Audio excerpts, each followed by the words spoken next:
안녕하십니까. 신의균의 군사TV 디펜스 브리핑입니다. 자, 오늘도 아주 중요한 군사 무기 관련 소식 전해드리겠습니다. 자, 우리 현대중공업이 사우디아라비아에서 초대박을 터뜨리는 거 아닌가 라는 생각이 드는데, 지금 이 신원식 국방부 장관까지 사우디에 가서 MOU, 사우디 국방장관하고 MOU 체결하는 등 굉장히 지금 이 RA로 협력을 하고 있는 상황이에요. 이것뿐만 아니고 전차, 자주포 등 많이 있지만, 이 현대중공업은 이 회사 차원에서 하나의 무기 체계가 아니고 완전히 전방위적으로 지금 사우디와 협력에 들어갔는데, 어떤 내용인지 보도록 하겠습니다. 굉장히 큰 사업입니다. 자, 그리고 러시아가 자기네들 스텔스 폭격기 팍다, 이거 이제 곧 만든다라는 소식인데, 팍다는 뭔지 보도록 하겠습니다. 자, 5가지 단신 먼저 보겠습니다. 튀르키예는 F-16V 도입의 승인 관계없이 유로파이터를 계속 협상한다라는 소식에서부터, 미국은 LRASM, 이 AI 탑재된 대한미사일이죠. 이 LRASM에 추가 요구를 해서 이게 좀 생산과 배치가 2년이나 지연된다라고 해서 논란이 되고 있다라는 소식까지 보겠습니다. 첫 번째입니다. 미국이 튀르키예의 F-16V 신조기 40대 판매와 79대 현대화 키트 판매 승인을 했음에도 불구하고 튀르키예의 유로파이터 타이푼에 대한 관심이 식지 않았다는 소식입니다. 튀르키예가 미국의 F-16 수출 승인이 발표된 후에도 유로파이터 구매를 위해 영국, 스페인과 접촉하고 있다는 보도가 나왔습니다. 볼로디미르 젤렌스키 우크라이나 대통령이 격전지 로보틴의 최전선의 제65 기계화 여단 전초 진지를 방문해 장병들에게 훈장을 수여했습니다. 포탄이 빗발치는 전선에서 1km 떨어진 곳을 직접 찾은 젤렌스키는 푸틴 대통령에게 푸틴은 이런 곳에 못 올 것이라며 도발하는 메시지를 내놓았습니다. 튀르키예가 S-400을 포기하면 F-35 프로그램 복귀를 승인하겠다는 미국의 제안을 공식 거부했습니다. 하칸 피단 튀르키예 외무장관이 공식 입장을 내고, 튀르키예는 S-400 방공 시스템을 계속 유지하겠다고 밝혔습니다. 아무래도 튀르키예의 칸 전투기 개발에 상당한 어려움을 겪을 것으로 보입니다. 유럽이 우크라이나 전쟁과 중동 해상 물류 대란, 전국 각지의 농민 폭동으로 몸살을 앓고 있는 가운데, 아프리카에서 보트를 이용해 유럽으로 밀입국하는 불법 이민자가 폭발적으로 늘고 있다는 소식입니다. 스페인의 요청을 받은 모로코 해군이 연안에서 스페인으로 향하던 보트 한 척을 납포했는데, 작은 보트 안에서 무려 79명이 쏟아져 나와 충격을 주고 있습니다. 미 공군과 해군이 중국에 대응할 게임 체인저로 학수고대하고 있는 스텔스 대한미사일 LRASM 배치가 돌연 2년 연기됐다는 소식입니다. 이미 개발 완료된 모델에 미 국방부가 종말 단계에서 지상 타격 능력을 추가해달라고 요구했기 때문인데, 대함 타격 자산으로 개발된 무기에 갑자기 왜 이런 요구를 추가했는지 의문입니다. 네, 유로파이터에 대한 관심은 식지 않았다라고 보도가 나왔는데, 이 보도는 에어버스의 보도 자료를 통해서 나온 보도이기 때문에 신뢰성은 좀 떨어집니다. 자, 미국이 F-16V 40대 판매 승인하고, 그리고 지금 튀르키예가 한 200대 정도의 F-16 가지고 있는데, 그 중에 일부는 상당수를 자기네들이 직접 개발한 개량 키트로 개량을 해 들어가고 있죠. 그래서 나머지 79대를 미국으로부터 F-16V급의 개량 키트를 받아서 자기네들이 이제 하겠다라는 건데, 이걸 승인해 줬고 미국이, 그러면서 튀르키예는 스웨덴의 나토 가입을 인정해 줬습니다. 이제 그런 딜을 한 거죠. 자, 그러면 F-16V가 안 되기 때문에 튀르키예는 영국, 스페인 등에 접근해서 우리에게 유로파이터 좀 파세요라는 이런 그 딜을 하고 있었는데, 이제 갑자기 F-16V 판다고 하니 그럼 유로파이터 끝나는 거 아니냐라는 거죠. 그랬는데 에어버스에서 아직도 우리하고 계속 접촉하고 있다라고 자신들의 주장을 이야기했는데, 제가 튀르키예라면 이거는 안 하겠다. 그냥 지금 미국이 F-16V 준다고 하니 그거 하는 게 낫지 않나 생각을 하는데, 미 국무부가 승인한 예산이 230억 달러예요. 40대 신조기, 그리고 79대 계란 키트, 230억 달러, 30조 원. 어마어마하게 비싸죠.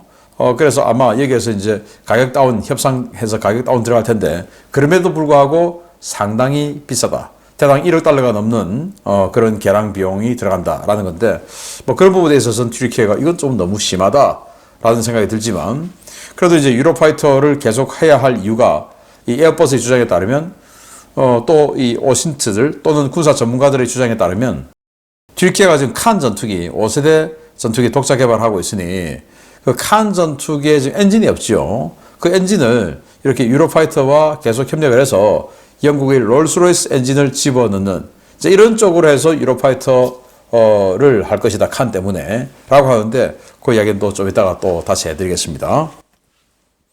자, 젤렌스키 대통령이 이렇게 로보틴의 최전선에 갔어요. 가서 장병들하고 벙커에서 훈장도 주고 뭐 담소도 나누고 웃고 그리고 밖에 나와서 기념 촬영도 이렇게 했는데 그러면서 푸틴은 나처럼 이렇게 못해 라고 했는데 푸틴은 이렇게 할 이유가 없죠. 최전선까지 가야 할 절박한 이유는 푸틴에게는 없죠. 그리고 게라시모프 지금 죽었을 가능성이 상당히 높다라고 평가를 받고 있는데 제가 국방TV를 통해서도 알려드렸지만 괜히 이제 러시아는 최전선에 갔다가 그런 일 당하면 큰일 나니까 지금 러시아는 나라가 경각에 달린 이런 상황이 아니니까 이거 갈 이유가 없어요. 그런데 어쨌든 젤렌스키는 자신의 이 담대함을 보여주기 위해서 푸틴을 물고 늘어졌습니다.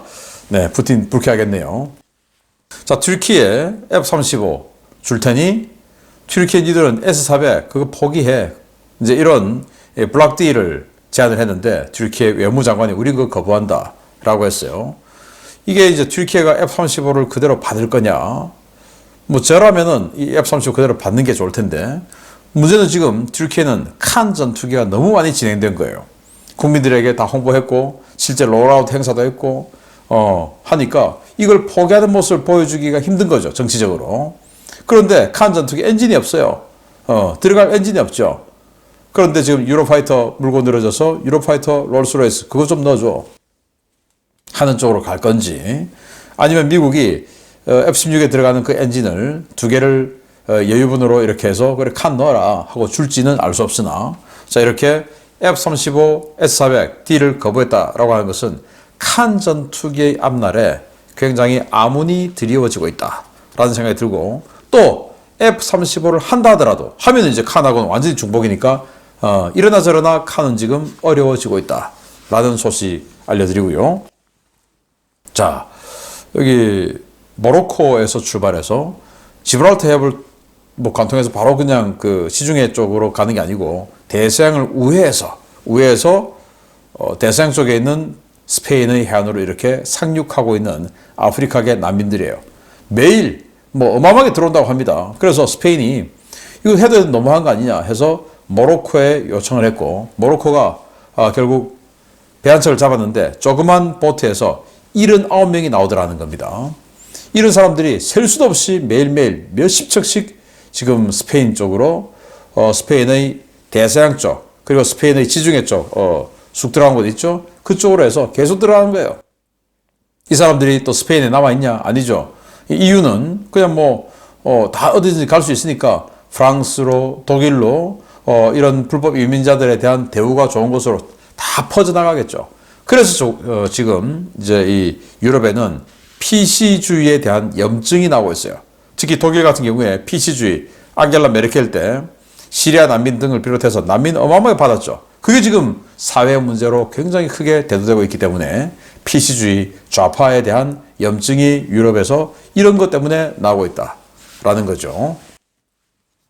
자, LRASM, AI가 탑재돼서 자, 나는 말이야, 저 배, 중국이 난창급이네? 난창급은 여기가, 취약 지점이야. 이쪽으로 들어갈게. 그런데 나는, 이런 기동을 하고, 너는 말이야, 저렇게 뒤로 돌아가서 가. 그리고 우리 동시에 쇄도하자. 이렇게 자기네들이 협조를 하면서 상의를 하면서 들어가는 그런 기가 막힌 대한미사일이죠. 제즘을 기반으로 만들었어요.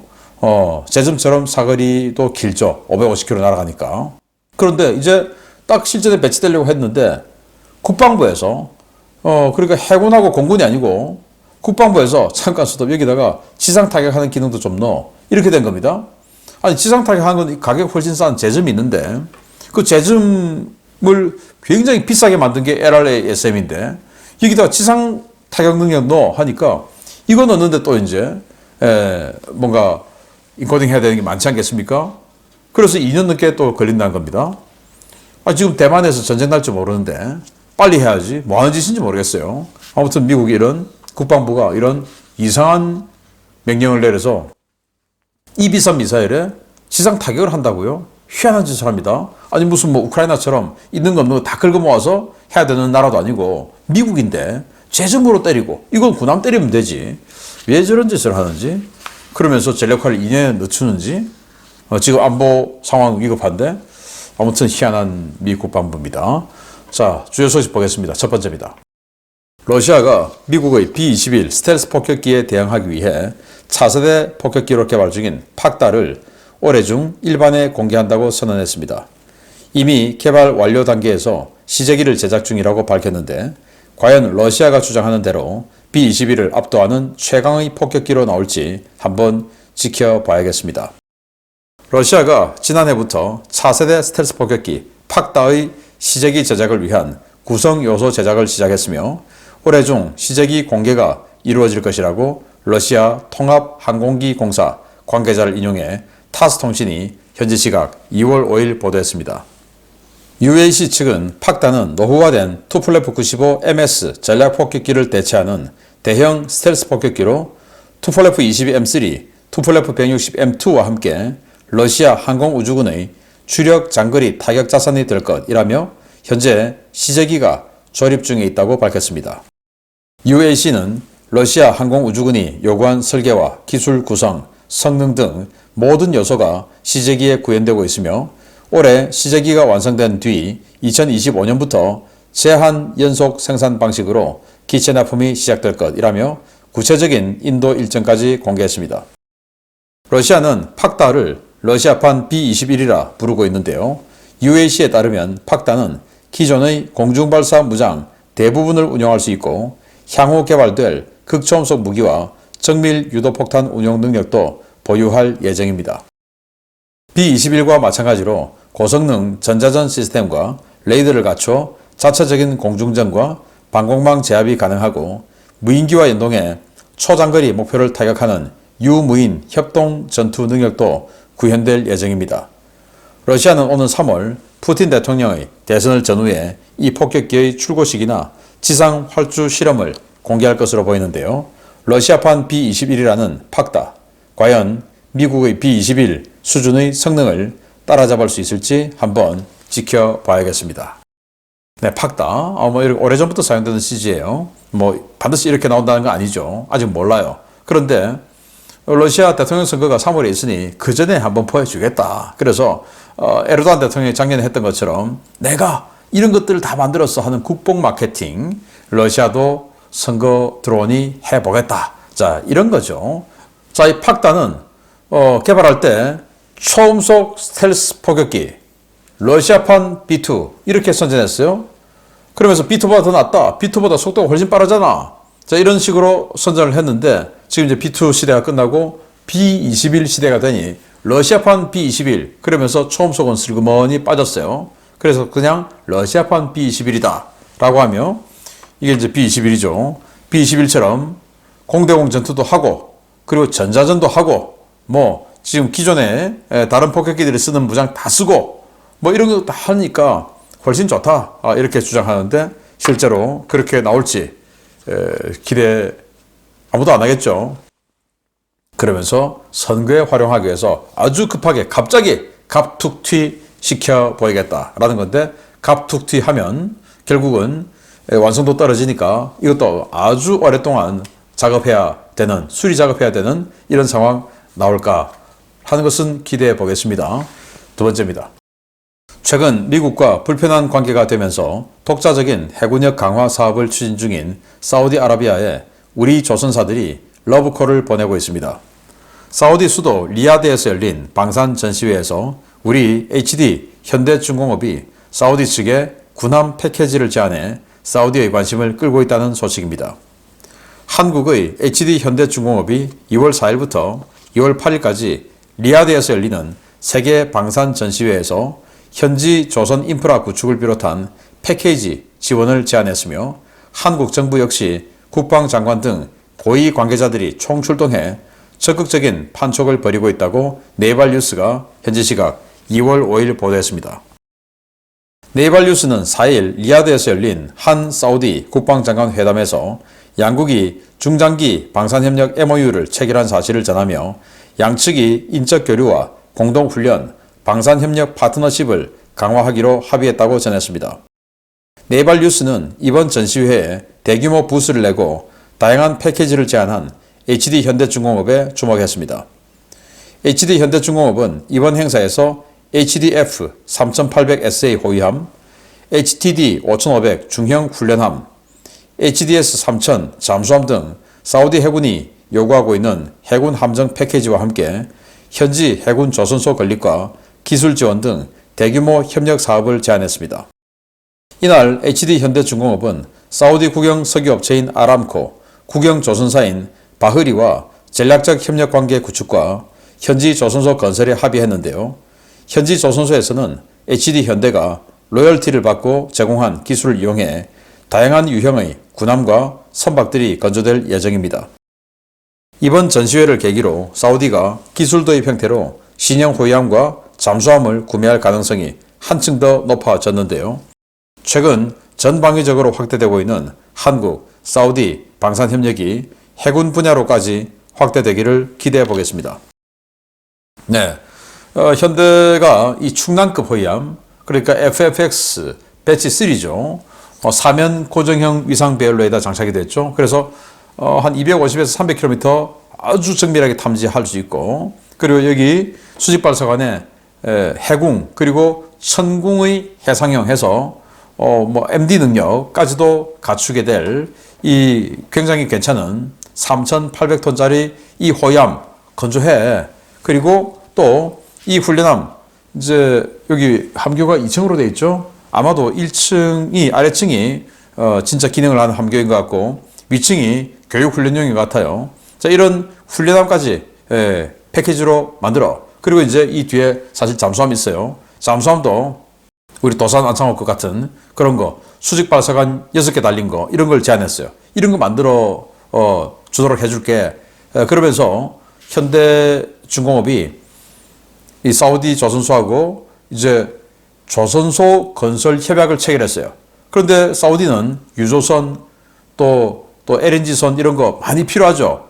그래서 이런 것들에 대한 로열티를 받고 사우디 현지에서 건설해. 왜냐? 빈살만 왕세자가 탈석유 산업을 주장하는 이 비전 2030을 지금 추진하고 있죠. 그래서 이 무기 체계도 2030년까지 50%를 사우디 현지에서 생산해 라는 거고, 그 외에도 많은 산업들에서 석유 산업이 아닌 다른 산업도, 조선 사업도 마찬가지고 사우디에 유치하는 것이 지금 사우디의 당면 과제예요. 그래서 이 조선소를 현대중공업하고 같이 건설하기로 했고, 그러면서 현대중공업이 가지고 있는 각종 노하우를 제공받아서 각종 상선들을 건조하고, 거기다가 추가로 이제 또 대가로 군함도 건조해. 이제 이렇게 해서 패키지 딜이 들어갔다라는 건데요. 이를 위해서 신원식 국방부 장관, 방사청장 등이 지금 사우디에 가서 계속 뭔가 MOU 체결하고 협조를 또 하고 있다고 합니다. 그래서 정말 큰 국부를 창출할 수 있는 이런 딜이 꼭 성사되기를 바라고, 사우디가 유조선, LNG선 이런 것들을 자체 건조하니까 사우디 거는 그냥 우리가 못 받는 거 아니야? 라고 할 수 있지만, 그래도 다른 대안이 있으니까 현대가 이런 딜을 하는 거 아니겠나 라는 생각이 들고, 좋은 결과 있기를 바라고, 이 홍해, 호르무즈 해협, 우리 한국의 군함들이 완전히 석권해 주기를 기대합니다. 마치겠습니다. 감사합니다.